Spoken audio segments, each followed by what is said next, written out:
Hi అండి అందరికీ. మేమైతే ఈరోజు గుబ్బల మంగమ్మ గుడికి వెళ్తున్నామండి. గుబ్బల మంగమ్మ గుడి తెలుసు కదండి, కొయ్యలగూడెం మండలం. అంటే స్కూల్లో స్టాఫ్ అందరం కలిపి వెళ్దాం అనుకున్నామండి. అలాగే అందరం స్టాఫ్ కలిపి వెళ్తున్నామండి. మా అబ్బాయి అండి, మా అమ్మాయి,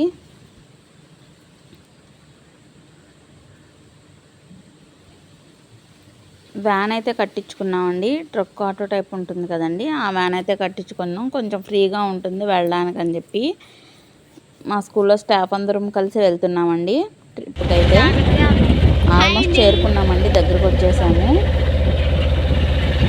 చూడండి కొండలు ఎంత పెద్ద పెద్ద కొండలు ఉన్నాయండి. వెళ్ళే దారి మొత్తం అమ్మవారి గుడి దగ్గరికి వెళ్ళే దగ్గరికి కొండలు అయితే వచ్చాయండి. వాతావరణం కూడా చాలా బాగుందండి, చల్లగా చల్లగా వాతావరణం ఉంటుందండి అమ్మవారి సమీపంలో. అమ్మవారి గుడి సమీపంలో అయితే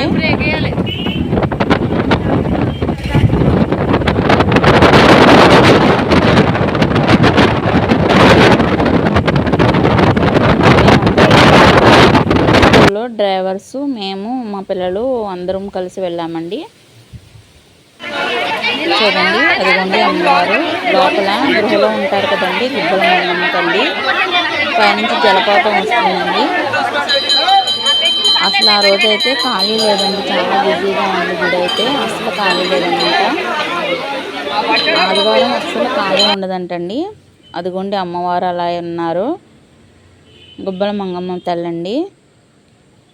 చాలా మహిమగల అమ్మవారండి ఈ అమ్మవారు కూడా. చాలామంది మొక్కులు తీర్చుకోవడానికి వచ్చారండి. వేటలు వేసుకోవడం, కోళ్ళను కోసుకోవడం, అలా చాలామంది వచ్చారు. మేమైతే లాస్ట్ ఇయర్ అనుకున్నామండి అమ్మవారి గుడికి వెళ్దామని చెప్పి. అయితే లాస్ట్ ఇయర్ వెళ్ళలేకపోయాము. అందుకే ఇయర్ స్టార్టింగ్లోనే మొత్తం స్కూల్లో స్టాఫ్ అందరం కూడా వచ్చామండి అమ్మవారిని దర్శించుకోవడానికి.